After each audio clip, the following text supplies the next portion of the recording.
नमस्कार, सबसे भरोसेमंद news channel India news Uttar Pradesh Uttarakhand में आप सभी का स्वागत। 4 बज चुके हैं। 4 बजे की बड़ी खबरों के साथ मैं हूं आपके साथ हेमंत कुमार और आज की 4 बड़ी खबरें आपकी टीवी स्क्रीन पर हम दिखा रहे हैं। 2022 के चुनाव को लेकर के रणभेरी बज चुकी है। तमाम पार्टियां अपने अपने तरीके से इन चुनाव में कूद पड़ी हैं और तस्वीरें आपकी टीवी स्क्रीन पर किस तरीके से आज मुख्यमंत्री योगी आदित्यनाथ ने बीजेपी के कार्यकर्ताओं के साथ समीक्षा बैठक की है, उनका फीडबैक लिया।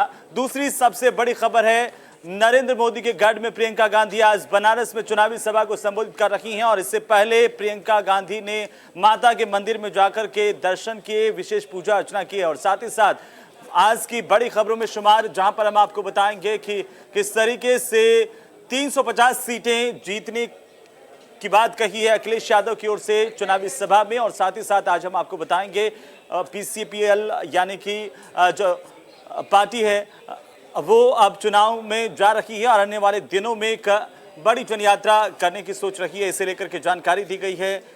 शिवपाल यादव जनता के बीच में जा रहे हैं। 4 बड़ी खबरें आज 4 बजे तक की लगातार आप हमारे साथ बने रहिए। विस्तार से चारों खबरों पर हम जानकारी आपको देंगे। तो चलिए आगे बढ़ेंगे और पहली बड़ी खबर की बात कर रहे हैं। बड़ी और अहम जानकारी आपकी टीवी स्क्रीन पर आपको बता दें कि 2022 के विधानसभा चुनाव से पहले भारतीय जनता पार्टी की बैठक हुई है। सीएम आवास पर समीक्षा बैठक हुई है और ये बैठक अब खत्म हो गई है। गोरखपुर के जनप्रतिनिधियों के साथ मुख्यमंत्री योगी आदित्यनाथ ने बैठक की है। चुनावी रणनीति के तहत यह बैठक हुई जिसमें कई मुद्दों को लेकर के विस्तार से चर्चा की गई, मंथन किया गया। साथ ही हम आपको बता दें कि सीएम योगी, धर्मेंद्र प्रधान, स्वतंत्र देव सिंह इस बैठक में मौजूद रहे।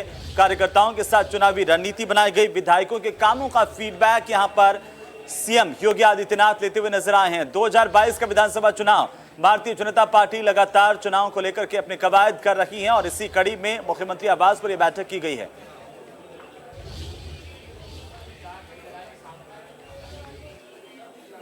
तो चलिए इसी खबर पर ज्यादा जानकारी के साथ हमारे सहयोगी रजनीश हमारे साथ जुड़ चुके हैं। रजनीश, ये काफी अहम बैठक, यहाँ पर फीडबैक मुख्यमंत्री योगी आदित्यनाथ की तरफ से लिया गया। क्या कुछ जानकारी इस बैठक को लेकर के इस वक्त आपके पास? देखिए हेमंत, ये लगातार 3 दिन से बैठक चल रही है। इसके पहले ब्रज, बुंदेलखंड और अवध क्षेत्र की बैठक हो चुकी है और कुछ देर बाद अब काशी क्षेत्र की बैठक होगी। उसके बाद पश्चिम क्षेत्र के जनप्रतिनिधियों की बैठक होगी। यह लगातार इस प्रकार का संगठन और सरकार के फीडबैक लेना ये पहले से भी होता है, लेकिन चूंकि चुनाव करीब है, लखीमपुर खीरी का कांड हुआ था, कहीं ना कहीं सरकार कदम फूक फूक के अपना कदम रख रही है। आज जो फीडबैक लिया गया, साफ निर्देश दिया गया कि आप लोगों ने अच्छा किया, अच्छी बात है, सरकार की इमेज के साथ मजाक मत कीजिए और अभी भी वक्त है। बहुत से ऐसे मामले देखे गए जहां पे विधायकों के जनप्रतिनिधि के तौर पे उनके भतीजा, उनके भाई लगातार काम कर रहे हैं, उनको भी नसीहत दिया गया। कहा गया कि लखीमपुर खीरी उसी घटना का परिणाम है। तो कुल मिला के पीठ भी थपथपाया गया, लेकिन एक विधायकों के मन में जो डर और संशय बना हुआ है, जो एक रिपोर्ट आई थी कि भारतीय जनता पार्टी कम से कम 150 विधायकों को टिकट काटेगी, कहीं ना कहीं विधायकों के मन में जरूर डर बना हुआ है। उसको लेके भी आश्वस्त किया गया, आप लोग जाइए, क्षेत्र में काम कीजिए। लेकिन कहीं ना कहीं इंटरनली जो रिपोर्ट है, विधायक भी कम, विधायकों को भी लगता है कि चूंकि हमको राजनीति करना है, तो कहीं ना कहीं उनको लग रहा है कि एंटी इनकम्बेंसी फैक्टर को कम करने के चक्कर में और पूर्व की पार्टियों की तरह कहीं हमारा बलिदान ना हो जाए। तो एक मन में डर था, उसी को लेकर लगातार बैठकें हो रही है। मैंने पहले ही कहा कि अब इसके बाद काशी क्षेत्र की 4 बजे से बैठक स्टार्ट ही हो गई होगी और उसके बाद एक पश्चिम क्षेत्र की बैठक होगी जो बाद में होगी। जी हेमंत, बिल्कुल रजनीश, क्या ये माना जाए, क्योंकि आलाकमान के स्तर पर ये जैसा कि जिक्र आप भी कर रहे हैं कि एक सर्वे किया गया था और सर्वे में ये साफ हो गया था कि जो विधायक है उनका फीडबैक और उसी के आधार पर ही आगे टिकटों का वितरण होगा। कई ऐसे विधायक जिनका काम सेटिस्फाइड नहीं है या फिर संतुष्ट करने वाला नहीं है, उनकी छुट्टी हो सकती है। देखिए उत्तर प्रदेश में ये रवायत 2012 के मायावती के चुनाव में हुआ था, जब मायावती ने अपने 150 से अधिक विधायकों का टिकट काट दिया था। किसी सलाहकार ने उनको एडवाइज किया था कि अगर आप विधायकों की टिकट काट देंगी तो बहन जी आपकी सरकार आएगी। लेकिन परिणाम क्या रहा सबके सामने है। अखिलेश यादव भी 2017 में बहुत सारे लोगों को टिकट काटे थे। अब भारतीय जनता पार्टी का क्या मसला है, इंटरनली मामला है, जब इस पर बात किया जाता है तो लोग कहते हैं ये संगठन और सरकार का मामला है, जो होगा आप लोगों को बता दिया जाएगा। लेकिन विधायकों की बॉडी लैंग्वेज बता रही, तो कहीं ना कहीं सरकार उनकी बलिदान न ले ले। अब बलिदान इन सेंस मैंने ये होता है कि पार्टी कहती है कि बाद में आपको कहीं ना कहीं एडजस्ट किया जाएगा, लेकिन विधायकों के संगठन दबे जुबान कुछ विधायकों ने बैठक में चर्चा भी किया, लेकिन उनको आश्वस्त किया गया कि आप जाइए, जनता के बीच रहिए, काम कीजिए, पार्टी आपको चुनाव लड़ाएगी। जी चलिए रजनीश, बहुत बहुत शुक्रिया तमाम जानकारी के लिए। लगातार अपडेट पर नजर बनाए हुए हैं और पल पल की अपडेट हम आपसे लेते रहेंगे। फिलहाल अगली खबर की ओर रुख करते हैं। आज प्रियंका गांधी वाराणसी में हैं और वहां से सीधा हमला बोला भारतीय जनता पार्टी पर। प्रियंका गांधी ने तमाम मसलों को उठाया एक बार फिर से, जैसे कि कांग्रेस पार्टी की न्याय यात्रा, इसी को लेकर के प्रियंका गांधी आज यहां पर बीजेपी पर हमलावर दिखाई दी हैं। प्रियंका गांधी ने चुनावी सभा को संबोधित किया। इससे पहले प्रियंका गांधी यहां पर माता के मंदिर में पहुंची थी। ये बड़ी अपडेट है इस वक्त की। वाराणसी में कांग्रेस पार्टी की किसान यात्रा और उसी कड़ी में भारतीय जनता पार्टी पर जमकर निशाना साधते हुए प्रियंका गांधी दिखाई दी हैं। उन्होंने कहा कि यूपी के सोनभद्र में नरसंहार हुआ, लखीमपुर खीरी में किसानों को कुचला गया। साथ ही साथ प्रियंका गांधी ने कहा कि मंत्री के बेटे ने किसानों को कुचला। प्रियंका गांधी ने कहा कि जनता आपसे खुश रहें, ऐसा आचरण करें, जनता का वोट आपके व्यवहार से मिलेगा।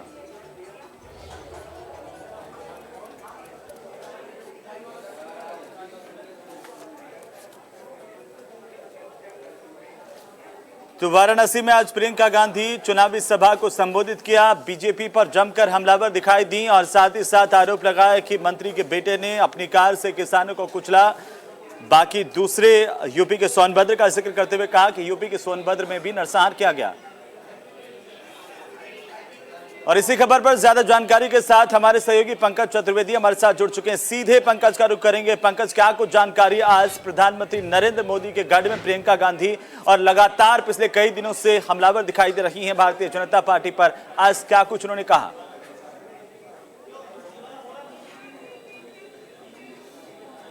जी हाँ, बिल्कुल बताना चाहूंगा हेमंत आपको कि सबसे पहले तो जो प्रियंका गांधी जो सबसे महत्वपूर्ण था, हिंदुत्व की तरफ भी उनका एक झुकाव था, क्योंकि सबसे पहले उन्होंने शुरुआत काशी विश्वनाथ मंदिर से करी, उसके बाद दुर्गा मंदिर में गई, वहां मत्था टेका, और जो उससे बड़ी महत्वपूर्ण बात कि जब वो सभा स्थल पे पहुंची तो उन्होंने जो है या देवी सर्वभूतेषु शक्ति रूपेण संस्थिता करके वहां पे कहा, जय माता दी का उद्घोष किया।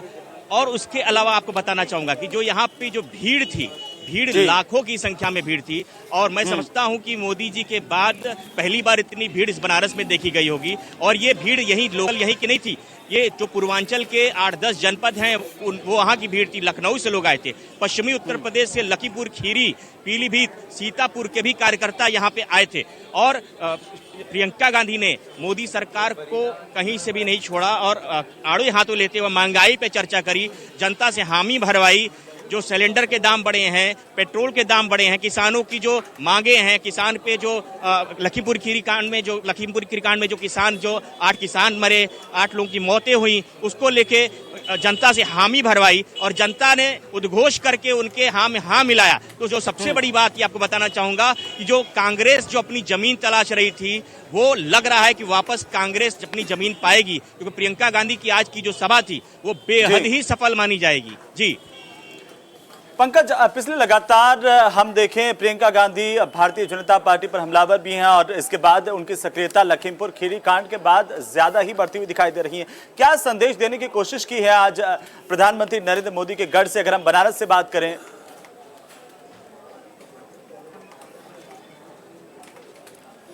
लेकिन निश्चित रूप से बताना चाहूंगा आपको कि जो लखीमपुर खीरी कांड हुआ है, उसको लेके यहाँ पे जैसे किसान भी काफी मात्रा में थे, यहाँ पे काफी पर्याप्त संख्या में किसान भी यहाँ पे आए थे इस जनसभा में। और मैं आप कह सकता हूँ आपको कि समाज के सभी वर्गों की सहभागिता थी इस रैली में। ये जो सबसे बड़ी महत्वपूर्ण बात बताना चाहूंगा आपको कि समाज के सभी वर्गों की सभी जो है की सहभागिता थी इस रैली में। तो ये निश्चित रूप से संदेश जाएगा भारतीय जनता पार्टी को भी, और जो सरकार है उसको भी एक संदेश देने का काम किया गया है प्रियंका गांधी द्वारा कि आप जो है किसानों के प्रति थोड़ा सा आप नरमी बरतिए, किसानों की मांगों पे गौर करिए। और जो दूसरी जो महत्वपूर्ण बात बताना चाहूंगा कि कल प्रमोद तिवारी जो कांग्रेस वरिष्ठ नेता थे, उन्होंने भी कहा कि प्रियंका गांधी की इनिशिएटिव लेने की वजह से सरकार को बैकफुट पे जाना पड़ा, मंत्री पुत्र की गिरफ्तारी तक हुई। तो ये आप इस तरीके से समझ सकते हैं कि प्रियंका गांधी ने जो है जान फूकने का काम किया कांग्रेस का, जो कांग्रेस मृतप्राय अवस्था में पड़ी थी उत्तर प्रदेश में, वो वापस से जान दिख रही है। और सबसे जो और बड़ी महत्वपूर्ण बात बताना चाहूंगा आपको कि कांग्रेस के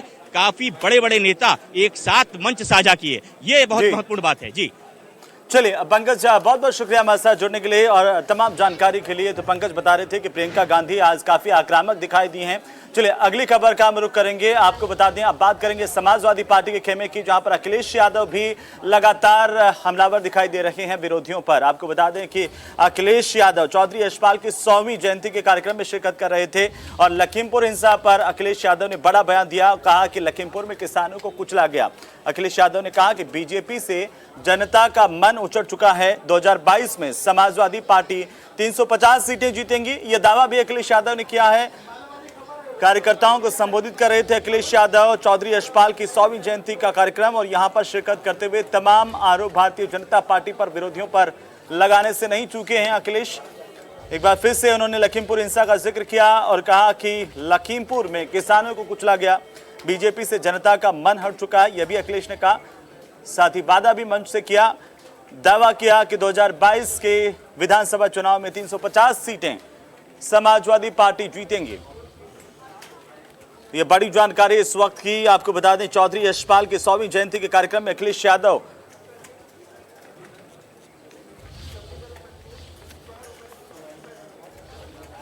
और इसी खबर पर ज्यादा जानकारी के साथ सहारनपुर से हमारे सहयोगी चंद्रभान हमारे साथ जुड़ चुके हैं। चंद्रभान, अखिलेश यादव जो है आज सहारनपुर में, और क्या एक संदेश देने की कोशिश की गई चौधरी यशपाल की 100वीं जयंती का मौका?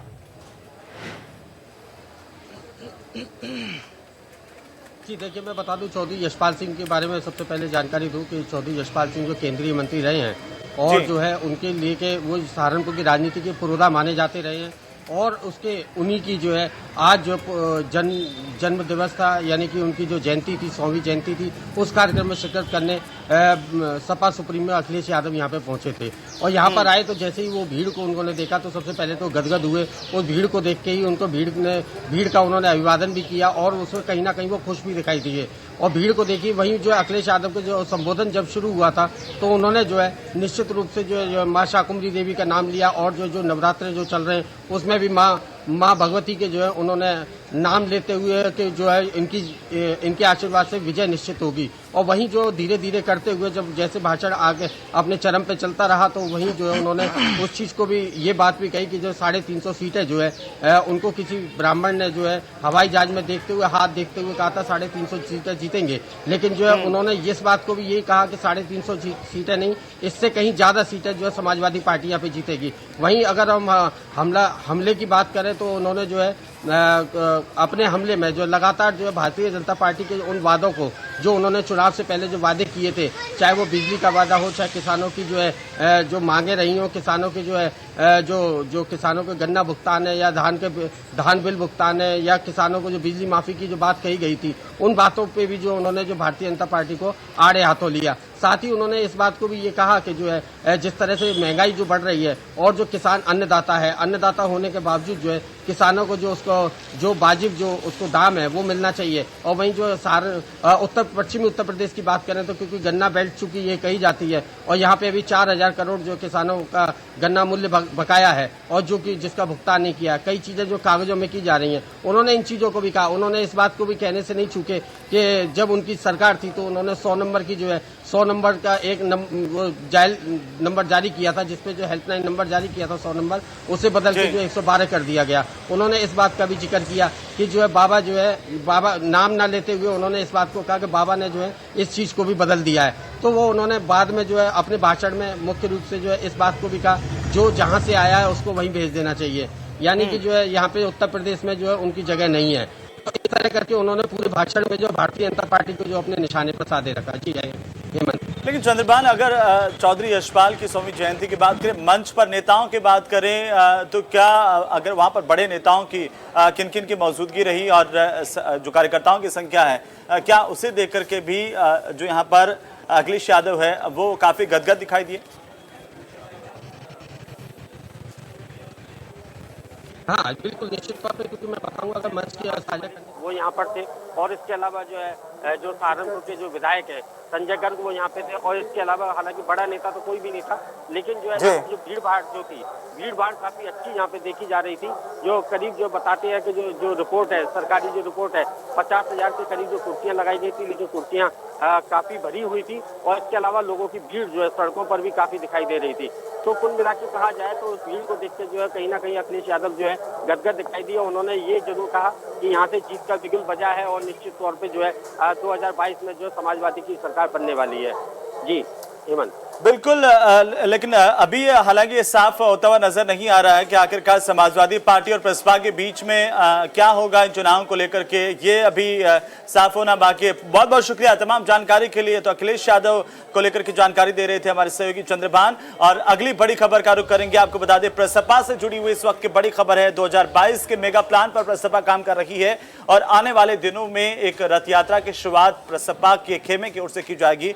शिवपाल यादव की ओर से जानकारी सामने आई है। आपको बता दें कि सामाजिक परिवर्तन रथ यात्रा की शुरुआत यहां पर प्रसपा करने जा रही है। 12 अक्टूबर से इस रथ यात्रा की शुरुआत होगी, जब शिवपाल यादव इसका आगाज करेंगे और साथ ही मथुरा से यात्रा होगी। 7 चरणों में कुल मिलाकर के यात्रा निकाली जाएगी।